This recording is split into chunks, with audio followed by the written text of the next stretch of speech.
What's up, guys? We just finished up week 12, and Will Levis is stringing them together. He played really well this game, he played really well last game, and the game before that, his first game back from injury, he was pretty good as well. Not great, but good. If he keeps this up, the Titans are going to have no choice but to keep him for 2025 and build around him, which I think they really need to, because I think the man was sacked 9 times against the Texans, technically. And personally, I don't think he was to blame. There's a separate video. Click that one if you want to see the breakdown on every single sack. It's like 5 minutes. But if you want to see how excellent Will Levis was as a passer, because he really has been wonderful out of a clean pocket this year, like top of the league, wonderful, then let's roll the film. Will Levis gets started off real hot, not only on this play, but on the whole game. I think he was accurate on his first 12 passes. Here, a little play action boot, escapes pressure, rolls left, still makes the solid throw to the tight end. Solid throw plus pocket movement for rolling left. Good job. Second drop back. Reads the play out, gets enough time for once, and makes a decent throw. Routine. Now here, Levis is going to get sacked, and if you watched my sacks-only video, you understand why. You've got Ridley running a streak, you've got Akine running a flat underneath it, you've got your primary, which is this slot receiver Boyd running a curl. Okonkwo is going to block for a second and then run a crosser, and Pollard's just going to kind of run a Texas route, curl over on the side. Remember, to third down, you have to get to at least the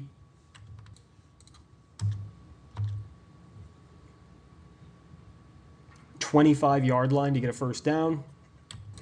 And the defense is playing cover 2. No disguise, no shenanigans, just cover 2 defense, which means Levis's first read has to be the curl from the slot. This play isn't particularly well designed to beat cover 2, but that's probably your best bet. You have to hope that the middle linebacker just kind of passes the slot off and the curl is wide open at the sticks. Failing that, your next best bet is probably to try to hit the pot shot to the right to Ridley.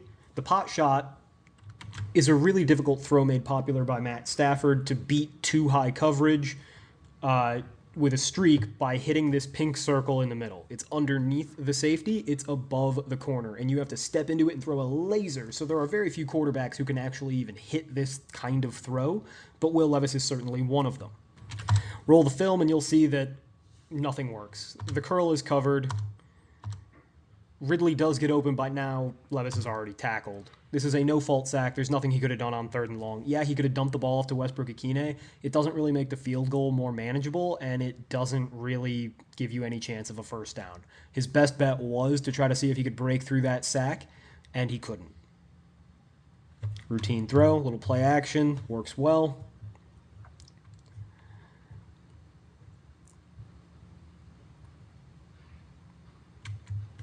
Look at this instant pressure from Petrie, because Nick Petit-Frere, and this is Nick Petit-Frere's problem, Nick Petit-Frere never sees the corner blitzing off the edge. He's just oblivious to it. And Levis doesn't notice it either, but Levis actually gets the ball out. This is not only a really good throw, this is great pocket management in a different kind of way. Will Levis knows that he's a gigantic man. He knows that a defensive back hitting him is not going to hurt that bad. He gets the throw off, and it's a really good throw as well. Like, this is a solid throw regardless of context. But when you add onto it that there's a safety screaming at his face, really nice job. So it doesn't look like Patrick Mahomes running around in a circle. It doesn't even look like Tom Brady gently sliding out of the way like a matador. It's just the bull can't hurt this gigantic man. So that's how Will Levis manages pockets, by kind of just not giving a fuck. Routine screen. Another routine check down. Again, this is pocket management. Look at how quickly the pressure gets home. In fact, the Texans beat the living hell out of both tackles in this game. The Titans finally took my advice and left J.C. Latham on an island, just allowing him to be the one who, stands alone. Oftentimes, the right tackle has been left on an island, and it's led to just immediate pressure. In this game, they tried Latham having the island, and he held up like shit. Here, nice run on fourth down. That's a positive run.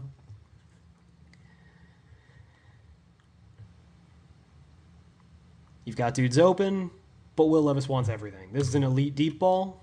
Like, there were many people open. The protection held up perfectly, and this is the beauty, right? You've got a double team on the right, which means your right tackle and right guard, both of whom suck, are paired up on one defensive end. That's the proper way to handle things, given the givens of your offensive line being terrible. Your center's one-on-one, and then your 2 first-round picks, your 2 top 10 picks, are one-on-one on the left. Now, Latham doesn't actually win. Like, there's still pressure on the inside. It's just Levis doesn't care. But they hold up long enough that Levis is able to throw a deep strike to an open deep receiver, and it's perfect. I made a video a couple months ago, I guess, at this point. Give Will Levis time, and he will give you dimes. Will Levis had some time. And yeah, I agree that Will Levis isn't particularly good at handling a messy pocket, but what is he supposed to do there? J.C. Latham is just getting abused. Like an ugly, ugly stepchild in a terrible fairy tale from Germany. Because we don't actually treat stepchildren nearly that bad anymore. Routine throw. So, like, people talk about how Will Levis takes too many sacks and he doesn't, manage the pocket very well, but, like, every time he's getting the ball out quickly here, that's pocket management. Here, again, J.C. Latham, this isn't even Will Anderson. This is Danico Autry. Just shoving J.C. Latham directly into Will Levis's lap, and Levis doesn't care. He uncorks a 60-yard sail route, or flag route. That's insane. That's like an awesome throw. Most quarterbacks cannot do this. Very few quarterbacks can throw the ball 60 yards, period. But even fewer can do it with J.C. Latham hitting their left shoulder. Think about that. Not only is Will Levis throwing the ball farther than all but maybe 5 guys can, he's doing it while his left tackle is being pushed into him. He can't step into his throw, and it's perfect. That's an elite throw plus pocket movement. J.C. Latham, get your fucking act together. Lose some weight or get in the gym, man, because it's bad right now. Screen routine. So yeah, it was very frustrating for me all year hearing Titans fans say, like, oh, J.C. Latham's playing awesome. He's awesome. You were wrong. He's not a guard. Well, he's fucking guard. They were just giving him help. And on this play, they give him help again because he's kind of proven he can't handle things alone. And that's the problem. Radens loses almost immediately, gets pushed right back into Levis. Levis doesn't have the luxury of throwing the ball on first down. Now, I charge this sack to Levis, right? Because you could check the ball down right here to Pollard in the middle of the field, and he can get a couple yards. But, I mean, hell, he's getting pushed. He's stumbling because he's getting knocked down by his own men who are getting bullied, and he still gets back to the line of scrimmage. Sure, he lost like 2 or 3 yards that he would have gained if he threw the curl. But this is a problem of the offensive line. This is not a problem of the quarterback. There's an unexpected snap. Levis improvises, navigates the pocket, and gains a few yards. Right? It's second and long, so this isn't the most helpful, but Levis maneuvers the pocket well. Nobody is open. And he, picks up something. It's a neutral run and a plus pocket movement. Right? Like, the snap came when it wasn't supposed to. The blocking was terrible, and Levis made something happen. There, routine throw. Not much to it. And here, Levis is technically sacked, but again, gets back to the line of scrimmage, and nobody's open, and he's rolling out. This is more just a negative run than anything. He could have thrown the ball away, and it would have saved 1 yard, right? Like, if he throws the ball away right here, he's getting up to the 40, and he's getting tackled at the 38, or 42 rather. Okay, so he lost 2 yards. Whoop-de-doo. You don't care about 2 yards, especially at the end of a half. That's silly. So yeah, no fault sack plus movement. That's a bad ball. That's Levis's first bad ball of the day. And it's telling that it happens after he's been clobbered for an entire quarter. Here's J.C. Latham not playing football again. Yay! Obviously, no fault of Levis's. Nothing he could have done here. Couldn't get the ball out any quicker. Nobody was open. Hadn't even finished his drop back. Just ridiculous. And let's do it again, shall we? Let's all party and meet at the quarterback. This is a screen, actually. Check out the tight end. This is supposed to be a screen. Everybody drops like they're going to block. Tight end releases. Everybody, all the offensive linemen gather around the tight end. And the pressure is so immediate because nobody can hold up at all that Levis can't even get the screen out. Now, he should have thrown the ball away, so sure, blame him. Get that, that's a quarterback fault sack. But what are we doing? We can't even block up screens. Here, Levis does a good job. I don't know why he doesn't throw this ball to Okonkwo. For whatever reason, he comes across to Ikine and Pollard, and he throws the ball to Pollard. It wasn't the best throw. He should have put the ball to Okonkwo at the top of the screen, but it should have been caught as well. Routine throw. I don't know why he didn't throw that. Maybe he thought he was going to get batted, but it doesn't matter. Here, nice solid throw on 3rd and long. First down. Literally any time that Will Levis ends a play standing on 2 feet, he throws a nice ball. Routine throw. I mean, he's playing excellent. Like, just as a passer, he was A+ in this game. Now, as a pocket manager, he was C-, and that brings his grade down to a B+ for me because those things do matter a lot. But I think that it's severely overblown. This was a great game from Levis. Look at this throw. Look at this. Play action, boot left, naked, so he's got really one blocker against 2 defenders. Doesn't get to reset his feet, doesn't get to set up in the pocket. Nobody is obviously open, and he still finds Calvin Ridley for a big gain. That is a great throw with a plus pocket movement. Watch the footwork, watch the duress he's under when he makes this throw, and just look at how live his arm is. It's a thing of beauty. A lot of quarterbacks couldn't throw it that hard with that much accuracy and zip from a clean pocket, much less while falling down to their left. Good job of going through the progression. Pollard just slips. Stinks because that could have been a nice gain. Routine throw. And this stinks. So this is a one-look play, right? Levis is not supposed to drop back. He's just supposed to throw it. Catch the ball, hitch, throw it. And he gets what he wants, or so he thinks. Let's diagram it. Because that's a pick 6. So the eventual intended receiver is this slant to the bottom. I think that's Ikine. Now the way this play works is that off the bat, Levis sees cover 2. This play is designed to beat cover 2. Let me show you how. Fix that ugly arrowhead. This inside receiver, Boyd, is supposed to come up and similarly run a slant. Now, the reason it's supposed to work is because we got some cover 2 here. The idea is that this linebacker will drop a little bit, and he'll also be shading inside because he's following this slant, right? So he's going to come back this way. And this linebacker is just supposed to drop back deep, right, to cover that hole in the middle.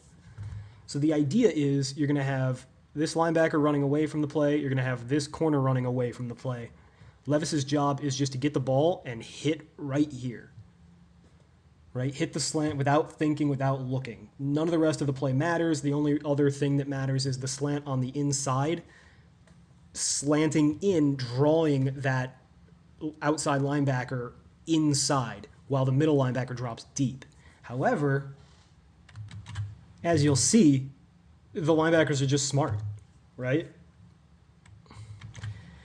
The play design expects this middle linebacker to drop deep, but he kind of just sits and waits. He's waiting for somebody to come into his zone rather than preemptively getting to his zone.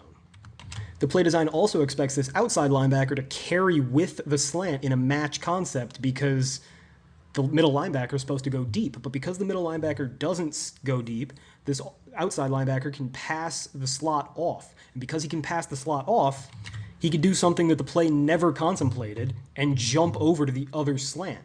Will Levis gets the ball out quickly. He does the play exactly as it's called. He does everything right.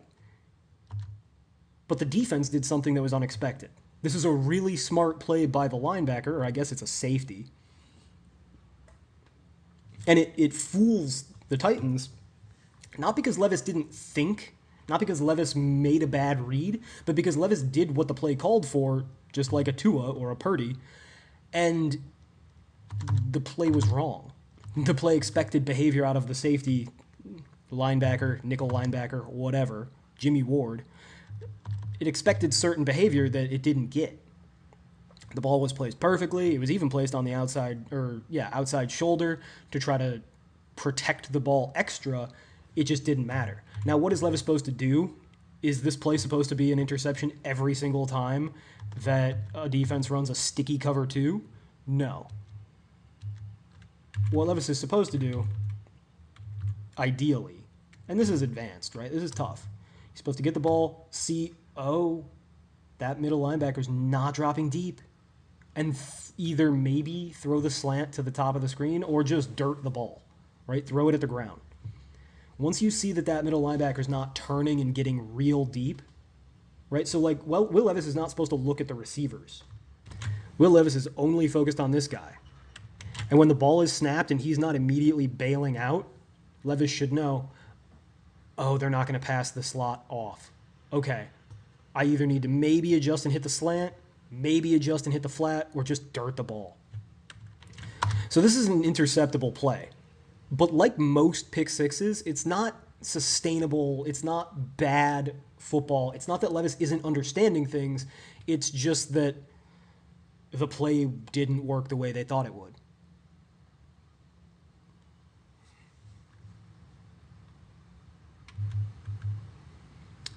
It's one of those things, man. Like, that's not Will Levis having decision-making problems. He's not a post-snap processing, liability. It's just a quick play that didn't work, much like an intercepted screen. Now, Levis has to make a better decision on when to abort, so I still credit him with an interceptable pass, but it's not like he's reckless or Jameis out there. Here, top of the drop, first down, anybody can receive the ball. Check the ball down. This is a bad sack. This is a Levis sack, and it's one of maybe 2 or 3. Definitely 2, maybe 3. I did a full video breaking down every sack, so I'm not going to go in too deep. Play action. Now, this is why all box scores lie, even for the quarterbacks that we think are underrated. Levis does a nice job of getting this ball off. He's under pressure. It's a solid throw, right? 10 yards downfield, perfectly accurate. Has to throw while there's a man in his face, but it's not worth an 80-yard touchdown. Okonkwo is the one who deserves the 70 of those yards in the touchdown, right? I mean, this is fairly decent. Good job, throwing while there's a defender nearby, right? Like, that's kind of scary. You made an off-platform throw. But, it's a solid throw and a plus pocket movement. An 80-yard touchdown, you're thinking like, damn, that must have been hyper elite. No. This is just solid. All right, backed up. This looks a lot like what happened on the 98-yard touchdown last week. Right? Pocket collapses immediately. Right tackle can't hold up. Imagine that. J.C. Latham's not blocking anyone because he was allowed to double team again, and he got beat. Like, check it out. Watch J.C. Latham just get ghosted. Bad game from J.C. Latham. Like, seriously, D- grade from J.C. Latham in this game. Not an F like Petit Frere. But Levis does the right thing. He's in the end zone. He cannot take a sack. He gets the ball out quickly to Pollard, and, it's inaccurate. It's a bad ball, but plus pocket movement. Good job. Top of the drop. Get that ball out. Get that ball out to Pollard now. Instead, Levis wants it all. Now, I get it. It's third down. You're in your end zone. Last week, this same exact play worked perfectly.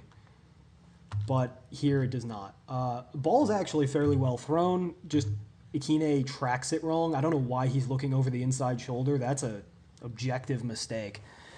There's no possible way that ball is coming on your inside shoulder, buddy. You need to look outside. And by the time he looks outside, he's missed a few steps, but I don't think he missed 5 steps. So it's still a bad, inaccurate deep ball, but I don't hate the process, and I think that, Levis did a good job of managing the pocket. Sure, it would have been nice for the punt ensuing after this if he had just checked the ball down to Pollard and gotten 5-10 yards. But, yeah, while Akine messes this up, I don't think he messed it up that bad that he's 5 yards behind the play. Just a bad ball. Akine could have made a play on it, but it would have been more about Akine making a good play than Levis making a good throw.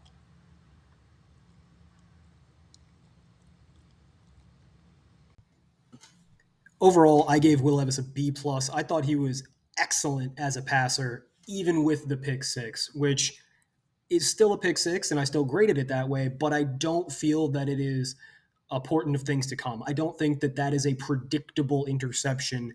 In that, I don't believe he's making reckless decisions. I don't believe he's inaccurate with the ball. I think that the ball just got picked because the defense had a perfect counter to a set play and Levis didn't improvise quick enough. And you don't expect a quarterback in just his 17th, 16th start to be identifying those things that quickly.